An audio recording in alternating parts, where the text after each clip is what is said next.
नमस्कार, स्वागत है आपका। आप देख रहे हैं द न्यूज और मैं रानी गुप्ता आपके साथ। इस वक्त की बड़ी खबर सामने आ रही है सदन की कार्यवाही को लेकर के।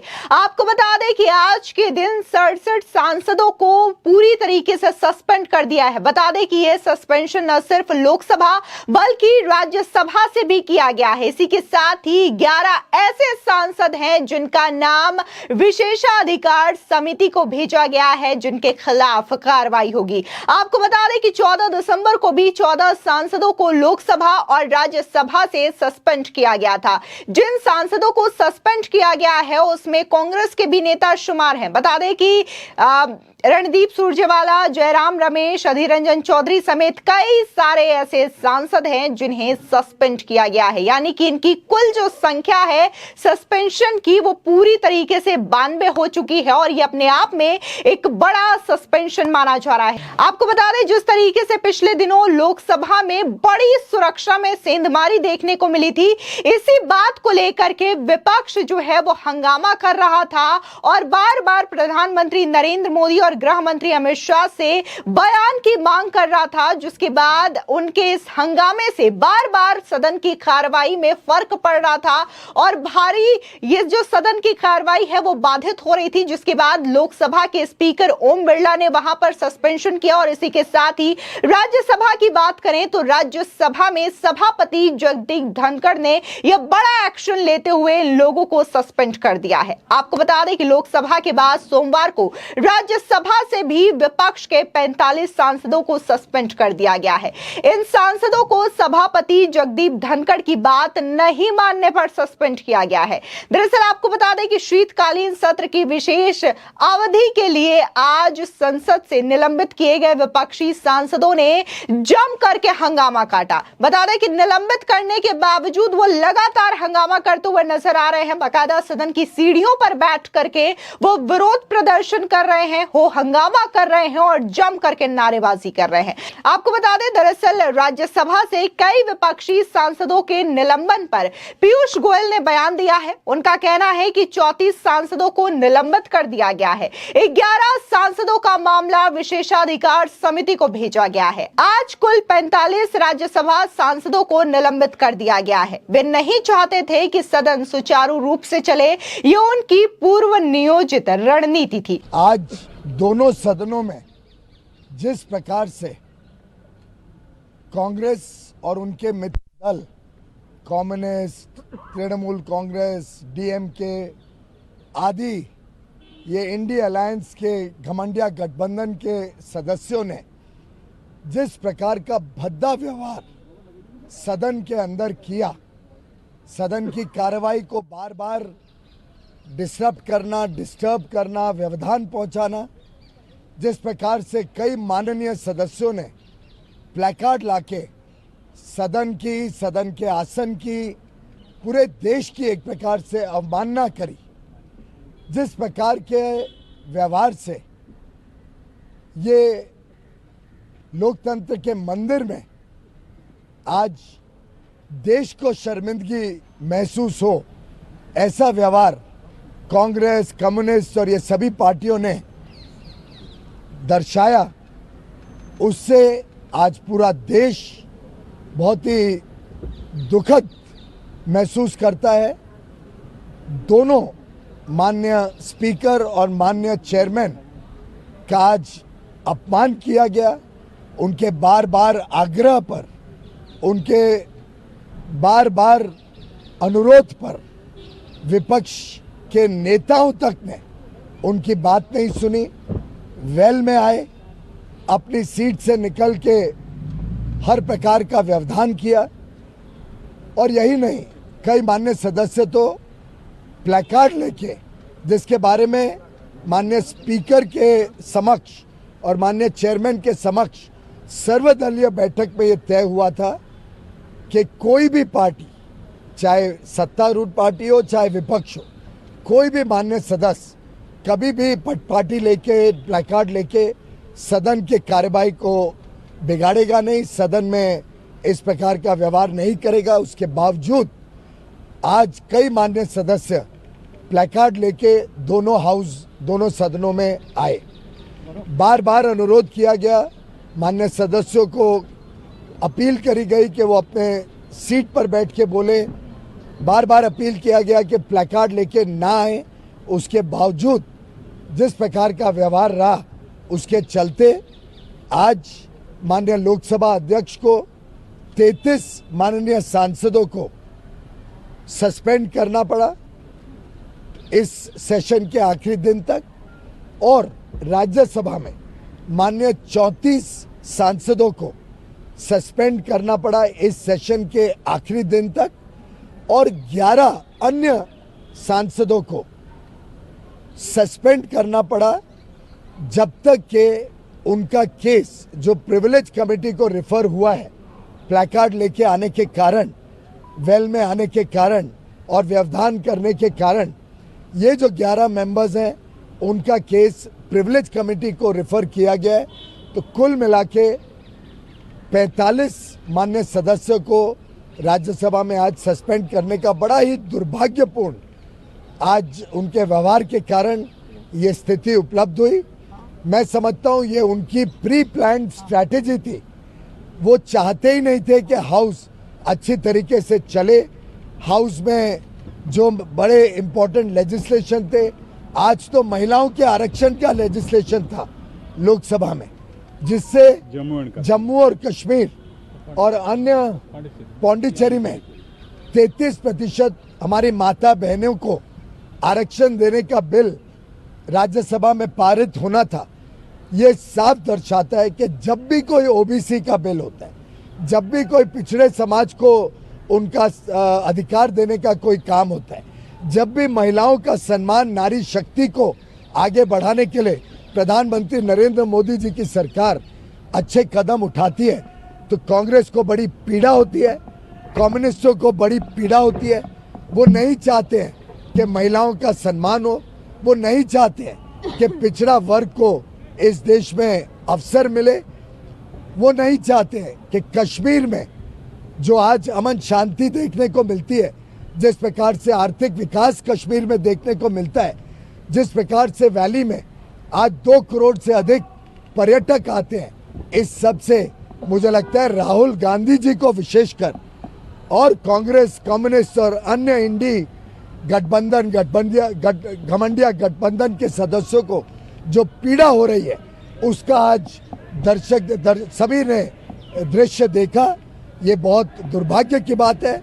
हम निंदा करते हैं इनके व्यवहार की, जिस प्रकार से इन्होंने सदन में बार बार व्यवधान किया और जिनके कारण भारत की इस लोकतंत्र के मंदिर का अपमान हुआ है, इसकी हम घोर निंदा करते हैं। आपको बता दें, जहां सरकार की ओर से जो नेता हैं उनका कहना यह है कि ये जो सांसद हैं वो बार बार सदन की कार्रवाई में अवरोध पैदा करने की कोशिश कर रहे थे, सभापति की बात नहीं मान रहे थे, जिसकी वजह से उन्हें सस्पेंड किया गया है। तो वहीं दूसरी ओर अगर हम विपक्षी सांसदों की बात करें तो उनका कहना यह है कि तमाम सांसदों का आवाज दबाया जा रहा है, क्योंकि वो लगातार सदन में हुई सेंधमारी पर सवाल पूछ रहे थे और सरकार के पास इसका जवाब नहीं था, जिसकी वजह से इसे सस्पेंड कर दिया गया है। बता दें कि मल्लिकार्जुन खड़गे से लेकर के ममता बनर्जी ने भी इस बात पर नाराजगी जताई है। आपको बता दें कि राज्यसभा से विपक्ष के जिन 34 सांसदों को सस्पेंड किया गया है, उनमें प्रमोद तिवारी, जयराम रमेश, अमी याग्निक, नारायण भाई राठवा, शक्ति सिंह गोहिल, रजनी पाटिल, सुखेंदु शेखर, नदीमुल हक, एन शमुगम, नसीर हुसैन, फूलो देवी नेताम, इमरान प्रतापगढ़ी, रणदीप सुरजेवाला, मौसम नूर, समीरुल इस्लाम, रंजीत रंजन, कानीमोझी, फयाज अहमद, मनोज झा, रामनाथ ठाकुर, अनिल हेगड़े, वंदना चौहान, राम गोपाल यादव, जावेद अली खान, जोस के मणि, महुआ माझी और अजीत कुमार शामिल हैं। बता दें कि संसद के शीतकालीन सत्र से विपक्षी सांसदों के निलंबन पर पश्चिम बंगाल की सीएम ममता बनर्जी ने कहा कि यह बिल्कुल ठीक नहीं है। वो सामूहिक रूप से सभी को सस्पेंड कर दे, ये कभी भी स्वीकार नहीं किया जाएगा। अगर वे सोचते हैं कि वो सभा सुप्रीम है तो वो डरते क्यों हैं? अगर वे सभी सांसदों को सस्पेंड कर देंगे तो विपक्ष सदन में अपनी आवाज कैसे उठाएगा? जाएगा। लोगों की आवाज घोट दी गई है। पूरी तरीके से विपक्ष को सस्पेंड कर सदन चलाना नैतिक रूप से कतई सही नहीं है। House to be suspended. What they think that House is supreme? Then if House is supreme, then why they are so afraid? If they have the majority of members, they are passing all the bill by voice vote, and if they suspend all the members, how they can raise their voice? Three important bills they are passing, even the law bill also. It's very important criminal law bill. We all said that date that new government comes, election is left out only for 3 months, 4 months. Why they will take a decision right now? Even new government can review all this. There is a system in democracy. Who will work with them? Who will raise the voice of the people? You tell me. Totally the voice of the people is being totally stopped, choked. Let them suspend the house first. They have no moral ground to run this house. To expel all the, suspend or expel the opposition fully. How they will run the house? They will run the mockery, nothing else. It's a mockery of democracy. आपको बता दें, वहीं दूसरी ओर कांग्रेस अध्यक्ष और राज्यसभा में विपक्ष के नेता मल्लिकार्जुन खड़गे ने भी हमला बोला है। दरअसल उन्होंने सोशल मीडिया प्लेटफॉर्म एक्स पर पोस्ट करते हुए कहा, सबसे पहले घुसपैठियों ने सदन पर हमला किया, फिर मोदी सरकार संसद और लोकतंत्र पर हमला कर रही है। निरंकुश मोदी सरकार द्वारा 47 सांसदों को निलंबित करके सभी लोकतांत्रिक मानदंडों को कूड़ेदान में फेंकती जा रही है। विपक्ष रही संसद के साथ मोदी सरकार अब महत्वपूर्ण लंबित कानून को कुचल सकती है, किसी भी असहमति को बिना किसी बहस के कुचल सकती है। इसी के साथ ही हम बात शिवसेना के उद्धव गुट की करें तो उनकी सांसद प्रियंका चतुर्वेदी ने भी इस मामले पर अपनी राय रखी है। उनका कहना है कि इस तरीके का अत्याचार नहीं चलेगा, ये देश को स्वीकार नहीं है। उन्हें लोगों के विश्वास पर यह जनादेश मिला है। उन्हें जनादेश मिला क्योंकि उन्होंने राष्ट्रीय सुरक्षा को एक महत्वपूर्ण मुद्दा माना था, लेकिन आज सबसे सुरक्षित इमारत पर हमला हो रहा है। ना तो प्रधानमंत्री और ना ही गृह मंत्री इस पर बोलते हैं। अगर हम अपना बयान रखते हैं या फिर अपनी बात रखते हैं तो हमें सदन से निलंबित कर दिया जाता है। ऐसी तानाशाही नहीं चलेगी, ना देश को कबूल है। प्रजातंत्र पे चल रहा है, जनता के भरोसे पे इनको ये जो मैंडेट मिला है वो मिला है। मैंडेट इसलिए मिला क्योंकि आपने राष्ट्रीय सुरक्षा को एक अहम मुद्दा माना। आज सबसे सुरक्षित जो इमारत है उसके ऊपर हमला होता है और देश के ना प्रधानमंत्री बोलेंगे ना गृह मंत्री बोलेंगे, और हम अगर आपसे ये मांग करेंगे आप हमको सदन से बर्खास्त करेंगे, ये किसी को भी कबूल नहीं है और इसकी लड़ाई हम लड़ते रहेंगे। मैं आपसे एक ही चीज पूछना चाहती हूँ, 22 साल पहले जब आतंकी हमला हुआ था उनकी इतनी हिमाकत नहीं हुई थी कि अंदर आ जाएं, क्योंकि 13 लोगों ने अपनी शहादत दी थी। उस समय पे देश के प्रधानमंत्री ने आकर राज्यसभा में जवाब दिया था और जिम्मेदारी ली थी। देश की जनता ने आपको ये जिम्मेदारी नहीं दी है कि आप न्यूज़पेपर चैनल में जाकर इंटरव्यू दे, न्यूज़पेपर को जाकर इंटरव्यू दे या एक न्यूज चैनल में इंटरव्यू दे। आप जानते हैं कि कोई भी जो भी मीडिया वाले हैं, मीडिया कर्मी आपसे क्रॉस क्वेश्चन नहीं करेगा, इसलिए आप पार्लियामेंट में आकर जवाब नहीं दे रहे हैं। जिम्मेदारी आपकी यहाँ पे आकर बनती है, और अगर हम ये मांग कर रहे हैं इसके लिए हमें बर्खास्त करना, तो ये हम कहेंगे कि हमारा बैज ऑफ ऑनर है। आपको बता दें, इसी के साथ ही लोकसभा से निलंबन पर अधीर रंजन चौधरी ने भी अपनी प्रतिक्रिया जाहिर की है। उनका कहना है कि मेरे समेत सभी नेताओं को निलंबित कर दिया गया है। हम कई दिनों से मांग कर रहे हैं कि हमारे जिन सांसदों को पहले निलंबित किया गया था उन्हें बहाल किया जाए और गृह मंत्री आए, सदन में आकर के अपना बयान दे। वो रोज टीवी पर बयान देते हैं और सदन की सुरक्षा के लिए सरकार क्या कर रही है इस पर वो थोड़ा सा भी सदन में नहीं बोलते हैं। उन्हें इस पर भी बोलना चाहिए। सुबह से और कई दिनों से हमारा मांग बड़ा सीधे मांग कि एक तो ये कि हमारे जितने एमपीज को निलंबित किए गए उनको बहाली हो, और सदन में आकर हमारे गृह मंत्री एक बयान दे। जो बयान सदन की बाहर रोजाना देते हैं, टीवी की सामने बैठ के सारे देशवासियों की सुनाते हैं, उसमें से कुछ सदन के अंदर आकर वो कहे और हमारे सबको और देशवासियों को अवगत कराएं कि अगले तारीख में सदन के और इसके साथ साथ देश की सुरक्षा के लिए सरकार क्या क्या कदम उठा रहे हैं। बीच में मैं ये भी सलाह दिए थे कि राजनाथ सिंह जी डिप्टी लीडर है सदन की, अगर हो सके सारा विपक्ष नेताओं को बुला के आम सहमति बना के ये सदन चलाने की कोशिश करे। सदन चलाना सरकार की फर्ज बनते हैं और सदन चलाते समय लोकतंत्र के मुताबिक विपक्ष को साथ में रखना जरूरी होते हैं। विपक्ष को कॉन्फिडेंस में लेते हुए सदन चलाना हम लोग वाजिब समझते हैं और ये शोभनीय भी है। लेकिन आज की सरकार तानाशाही की चरम शिखर पर पहुंच गए हैं। उनके पास बहुमत है और बहुमत की साथ साथ बाहुबली की डंडा घुमा रहे हैं और सारे सदन को जैसे कि अपने पार्टी ऑफिस के मुताबिक चलाना चाहते हैं। सदन आरएसएस और बीजेपी के तो पार्टी ऑफिस नहीं बन सकते, तो इसलिए चर्चा करने के लिए मुखर थे हम लोग।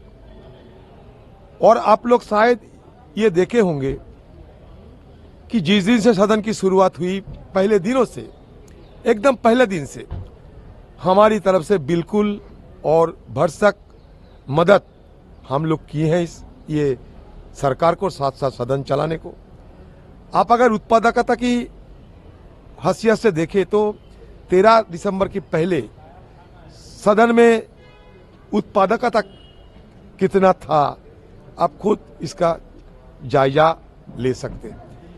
लेकिन यहाँ लगता है कि टीवी में बोलना, बाहर बोलना, ये सरकार को और सत्तारूढ़ पार्टी के लोगों को, चाहे वो पीएम हो, एचएम हो, जो भी हो, उनको आसान लगते हैं, सहज लगते हैं, लेकिन सदन में आकर खड़े होकर कुछ बोलने में वो डरते हैं।